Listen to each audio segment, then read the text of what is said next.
Okay. So ಒಂದು square lamina ಕೊಟ್ಟಿದ್ದಾರೆ, square plate ಕೊಟ್ಟಿದ್ದಾರೆ. ಸೊ ಸೈಡ್ ಎಲ್ ಅಂತ ಅಂದ್ಕೊಳ್ಳೋಣ. ಒಂದು ಆ್ಯಕ್ಸಿಸ್ ಕೊಟ್ಟಿದ್ದಾರೆ. ಈ ಆ್ಯಕ್ಸಿಸ್ಸು ಈ ಸ್ಕ್ವೇರ್ ಲ್ಯಾಮಿನಾಗೆ ಪ್ಯಾರಲಲ್ ಇದೆ. ಆ್ಯಂಡ್ ಈ axis about moment of inertia ಕೊಟ್ಟಿದ್ದಾರೆ. So the moment of inertia about the axis A B is equals to I. ಇದು ಗಿವನ್ ಕೊಟ್ಟಿದ್ದಾರೆ. ಆ್ಯಂಡ್ ಇನ್ನೊಂದು ಆ್ಯಕ್ಸಿಸ್ ಕೊಟ್ಟಿದ್ದಾರೆ ವಿಚ್ ಇಸ್ ಸಿ ಡಿ. ಈ ಸಿ ಡಿ ಆ್ಯಕ್ಸಿಸ್ಸು ಎ ಬಿಗೆ perpendicular ಆಗಿದೆ.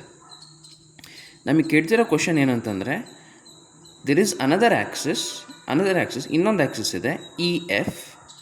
ಅದು A B ಆ್ಯಕ್ಸಿಸ್ಗೆ ಅಟ್ ಅನ್ ಆ್ಯಂಗಲ್ ತೀಟಾ ಇದೆ. ಸೊ ಅವ್ರ ಕ್ವಶನ್ ಏನು ಕೇಳ್ತಿರೋದು ಅಂತಂದರೆ, question is what is the moment of inertia about axis E F. So basically ಅವ್ರು ಕೇಳ್ತಿದ್ರು whether it is dependent on theta or independent of theta, ಅದನ್ನು ಕೇಳ್ತಿರೋದಷ್ಟೇ. ಓಕೆ, ಇದು ಹೇಗೆ ಮಾಡೋದು ನೋಡಿ. ಇವಾಗ moment of inertia about axis A B. ಈ ಎ ಬಿ ಆ್ಯಕ್ಸಿಸ್ಸು ಸ್ಕ್ವೇರ್ ಲ್ಯಾಮಿನಾಗೆ ಪ್ಯಾರಲಲ್ ಇದೆ. ಪ್ಯಾರಲಲ್ ಅಂತಂದರೆ ಹೀಗೆ, ಅಂದರೆ ಈ ಶೀಟ್ ನೋಡಿದ್ರೆ ಶೀಟ್ ಮೇಲೆ ಹೀಗಿದೆ. ಅದೇ ಥರ ಶೀಟ್ ಮೇಲೆ ಇನ್ನೊಂದು ಆ್ಯಕ್ಸಿಸ್ ಹೀಗಿದೆ. ಸೊ ಆ ಶೀಟ್ ಬದಲು ಈ ಒಂದು ಸ್ಕ್ವೇರ್ ಲ್ಯಾಮಿನ ಇದೆ ಅಥವಾ ಸ್ಕ್ವೇರ್ ಪ್ಲೇಟ್ ಇದೆ. ಇವಾಗ ನೋಡಿ, ಈ ಎರಡು ಆ್ಯಕ್ಸಿಸ್ಸು, ಇದನ್ನು ನಾವು ಎಕ್ಸ್ ಆ್ಯಕ್ಸಿಸ್ ಅಂದ್ಕೊಂಡ್ರೆ ಇದನ್ನು ವೈ ಆ್ಯಕ್ಸಿಸ್ ಅಂತ ಅನ್ಬೋದು. ಸೊ ದಟ್ ಮೀನ್ಸ್ ಇನ್ನೊಂದು ಆ್ಯಕ್ಸಿಸ್ಸು ಇವೆರಡಕ್ಕೆ ಪರ್ಪೆಂಡಿಕ್ಯುಲರ್ಗೆ, ಅಂದರೆ ಈ ಎ ಬಿ ಆ್ಯಕ್ಸಿಸ್ಗೆ ಮತ್ತು ಸಿ ಡಿ ಆ್ಯಕ್ಸಿಸ್ಗೆ ಪರ್ಪೆಂಡಿಕ್ಯುಲರ್ ಆಗಿ ಹೀಗೆ ಬರಿಬೋದು. ಹೀಗೆ another Axis.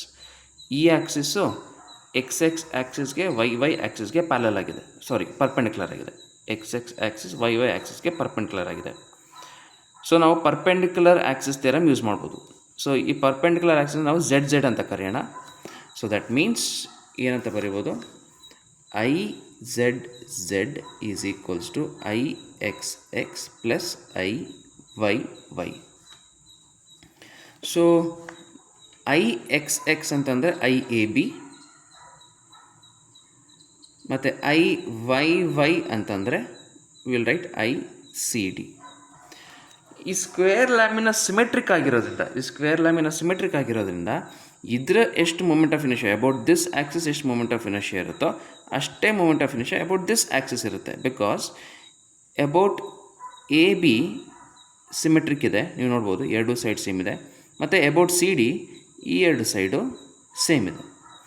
So that is so ಅದಕ್ಕೋಸ್ಕರ ನಾವೇನು ಮಾಡ್ತೀವಿ, ಎ ಬಿ ಸೈಡ್ಗೆ ಇವೆರಡು ಸಿಮೆಟ್ರಿಕ್ ಆಗಿರೋದ್ರಿಂದ ಮತ್ತು ಸಿ ಡಿ ಸೈಡ್ಗೆ ಇವೆರಡು ಸಿಮೆಟ್ರಿಕ್ ಆಗಿರೋದ್ರಿಂದ ಮಾಸ್ ಯೂನಿಫಾರ್ಮ್ಲಿ ಡಿಸ್ಟ್ರಿಬ್ಯೂಟ್ ಆಗಿರುತ್ತೆ ಎರಡು side. So moment of inertia about A B ಮತ್ತು ಅಬೌಟ್ ಸಿ ಡಿ ಸೇಮ್ ಅಂತ ಅಂದ್ಕೊತೀವಿ. ಸೊ ಸೇಮ್ ಅಂತ ನಾವು ತಿಳ್ಕೊಬೋದು ಇವಾಗ. So I A B moment of inertia about A B is I. So due to symmetry moment of inertia about C D ಕೂಡ I. So ಅಲ್ಲಿಗೆ moment of inertia about Z axis ಎಷ್ಟಾಯಿತು, I plus I is 2i. Okay, ಈಗ ಇದೇ ಲಾಜಿಕ್ನ across E F ನೋಡೋಣ ಇವಾಗ. ಅಂದರೆ ಇವಾಗ ನಮಗೆ ಸಿಕ್ಕಿರೋದು moment of inertia about Z axis, ಇದು ಹೀಗೆ moment of inertia about Z axis ಹೀಗೆ ಸಿಕ್ಕಿರೋದು. ಈಗ ಇದೇ ಝೆಡ್ ಆ್ಯಕ್ಸಿಸ್ಸು ಇ ಎಫ್ಗೆ ಪರ್ಪೆಂಡಿಕ್ಯುಲರ್ ಆಗಿದೆ. ಸೊ ಅದೇ ಥರ ಪರ್ಪೆಂಡಿಕ್ಯುಲರ್ ಆ್ಯಕ್ಸಿಸ್ ಥಿಯರಮ್ನ ಮತ್ತೆ ಯೂಸ್ ಮಾಡ್ಬೋದು. ಹೇಗೆ ಅಂತಂದರೆ ಇ ಎಫ್ಗೆ ಇನ್ನೊಂದು ಆ್ಯಕ್ಸಿಸ್ನ ಪರ್ಪೆಂಡಿಕ್ಯುಲರ್ ಆಗಿ ಬರೆಯೋಣ. ಸೊ ದಟ್ ಮೀನ್ಸ್ ಈ ಆ್ಯಂಗಲ್ಲು 90. ಇದನ್ನು ಬೇಕಾದ್ರೆ ಇ ಎಫ್ ಆಯಿತು, ಇದನ್ನು ಜಿ ಹೆಚ್ ಅಂತ ಬರೆಯೋಣ. ಓಕೆ, ಸೊ ಇವಾಗಲೂ ಕೂಡ ಅಬೌಟ್ ದಿಸ್ ಆ್ಯಕ್ಸಿಸ್ ನಮಗೆ ಈಕ್ವಲ್ ಮಾಸ್ ಎರಡು ಕಡೆ ಸಿಗುತ್ತೆ. And about this axis equal mass ಎರಡು ಕಡೆ ನಮಗೆ ಈಕ್ವಲಾಗಿ ಸಿಗುತ್ತೆ. ಅಂದರೆ ಅರ್ಥ, moment of inertia about E F ಮತ್ತು moment of inertia about G H same ಇದೆ. ಸೊ ನಮಗೆ ಬೇಕಾಗಿರೋದು moment of inertia about E F. Again ಇವೆರಡು ಪರ್ಪೆಂಡಿಕ್ಯುಲರ್ ಆಗಿದೆ, ಒಂದಕ್ಕೊಂದು ಮ್ಯೂಚುವಲಿ ಪರ್ಪೆಂಡಿಕ್ಯುಲರ್. ಸೊ ಇನ್ನೊಂದು ಆ್ಯಕ್ಸಿಸ್ ಬರೆಯೋಣ ವಿಚ್ ಇಸ್ ಝೆಡ್ ಆ್ಯಕ್ಸಿಸ್. ಈ ಝೆಡ್ ಆ್ಯಕ್ಸಿಸ್ಸು ಇ ಎಫ್ಗೂ ಪರ್ಪೆಂಡಿಕ್ಯುಲರ್ ಇದೆ, ಜಿ ಎಚ್ಗೂ ಪರ್ಪೆಂಡಿಕ್ಯುಲರ್ ಇದೆ. ಸೊ ದಟ್ ಮೀನ್ಸ್ ನಾವು ಇನ್ನೊಂದು ಸರಿ ಏನು ಬರಿಬೋದು ಅಂತಂದರೆ, ಅದೇ I Z is equals to I G H plus I E F. ಇವಾಗ ಡ್ಯೂ ಟು ಸಿಮೆಟ್ರಿ ಇವೆರಡು ಸೇಮ್ ಅಂತಲೂ ಗೊತ್ತು ನಮಗೆ. ಆ್ಯಂಡ್ ಐ ಜಿ ಹೆಚ್ನ due to symmetry I E F ಅಂತಲೇ ಬರೋಣ, ಯಾಕಂದರೆ ನಮಗೆ ಬೇಕಾಗಿರೋದೇ ಅದು, plus I E F. I Z Z ನಮಗೆ ಗೊತ್ತು already, which is 2i. So this is 2 times moment of inertia about E F. So 2 ಮತ್ತು 2 ಕ್ಯಾನ್ಸಲ್ ಆಗುತ್ತೆ.